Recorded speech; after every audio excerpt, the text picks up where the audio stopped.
वो 7 मिनट बात तब की है जब हम क्लास 10th में थे।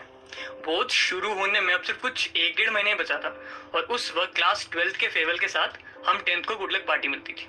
तो मेरे सारे दोस्त बहुत एक्साइटेड थे कि ninth invitation, brand new clothes और खाना। और फिर मैं था जो बस इस एक बात से बहुत खुश था कि किसी बहुत खास को पहली बार साड़ी में देखूंगा। क्लास की सबसे शांत लड़कियों से थी वो। न ज्यादा मस्ती, न ज्यादा बातें करना, बस दिन भर किताबों में लगे रहना। मेरे दोस्तों के लिए भाभी बन चुकी थी वो, लेकिन मैंने आज तक उससे बात तक नहीं करी थी। सब सूट का कलर और डिजाइन सोच रहे थे और मैं ये सोच रहा था कि इस बार कैसे भी करके उसे बात तो कर ही लूंगा। So finally after a month preparation the day came. हम सब घर से सज धज के, बालों में जेल, कपड़ों में परफ्यूम लगा के अपने अपने स्कूल की तरफ चल दिए। हम सभी को एक क्लास में इकट्ठा करा जा रहा था। कोई पढ़ाई की बातें कर रहा था तो कोई फोटोज क्लिक कर रहा था, लेकिन मैं उस भीड़ में बस उस एक चेहरे को ढूंढ रहा था। हर तरफ देखने के बाद भी अभी तक उसका कोई अता पता नहीं था। इवेंट शुरू होने में अब सिर्फ 5 मिनट बचे थे और उसे छोड़ के सब आ चुके थे। तो मैंने हिम्मत करके उससे दोस्तों से पूछा कि वो आई क्यों नहीं अभी तक। उनका जवाब मेरी सारी उम्मीदें खत्म सी कर गया था। उसने कहा उसका आना थोड़ा मुश्किल है, कह रही थी पढ़ाई डिस्टर्ब हो गई। मैं बिल्कुल उदास सा अपने दोस्तों के पास वापस आया। वो मेरा चेहरा देख के सब कुछ समझ गए थे। They tried their best to cheer me up, लेकिन मानो ऐसा लग रहा था कि ये सारा सजना सवरना सब कुछ बेकार हो गया। जिस दिन के लिए 1 महीने से तैयारी कर रहा था, जिससे बात करने के लिए 1 महीने से प्रैक्टिस कर रहा था, वो तो आ ही नहीं रही थी। खैर, इतनी ही देर में अनाउंसमेंट होता और हम सबको वेन्यू पे बुलाया गया।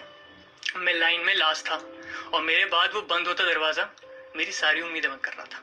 मैं आखिर तक उस दरवाजे पर था कि शायद आवाज आएगी कि तभी पीछे से एक आवाज आती है, please hold the door for me.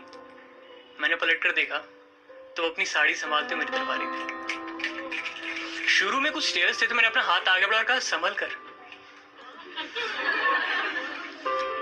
वो उस ब्लैक साड़ी में बिल्कुल एक सपना लग रही थी। उसका चेहरा जुल्फों से ढका था और वो मुझसे भी ज्यादा अपनी साड़ी में खोई हुई थी। बार बार बस एक ही चीज कह रही थी कि कैसे कैसे मम्मी लोग इसे दिन भर पहने रहते हैं। इस बात से बिल्कुल अनजान कि कोई बहुत खास बस उसे उस साड़ी में देखने तो आया था।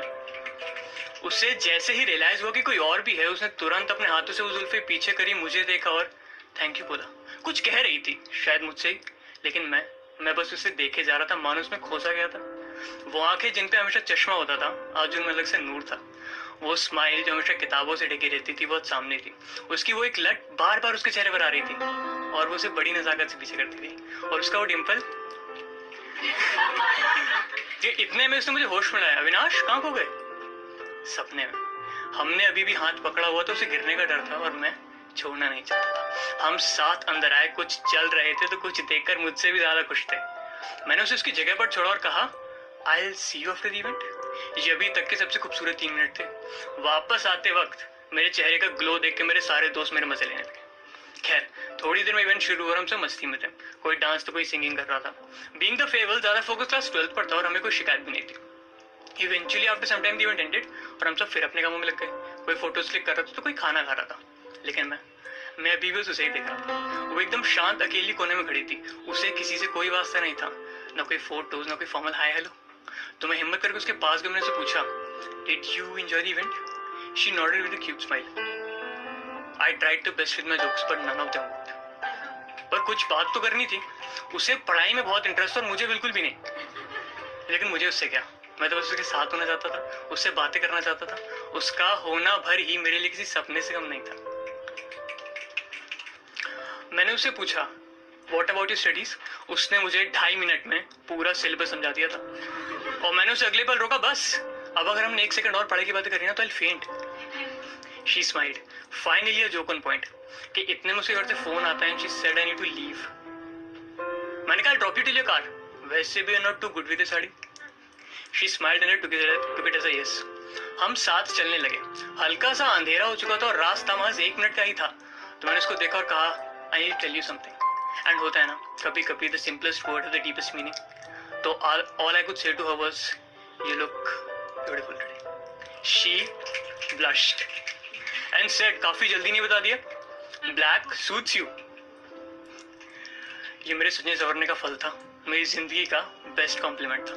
हम दोनों ही बातें करना चाहते थे, लेकिन मेरे पास सवाल खत्म हो चुके थे और उसके पास वक्त। इस बार उसने सीढ़ियों पर खुद ब खुद अपना हाथ आगे बढ़ाया और कहा गिरने तो नहीं दोगे? मैंने उसका हाथ थामा और कहा कभी नहीं। उसकी कार आ चुकी थी, मैंने गेट खोला, वो अंदर थी और मैं गेट के इस तरफ। हम दोनों बस एक दूसरे को देख रहे थे, ना उसने कुछ बोला और ना मैंने, लेकिन हमारी आंखें इस नई दोस्ती को मंजूरी दे चुकी थी। और इसी बीच she said I will see you tomorrow and the car left.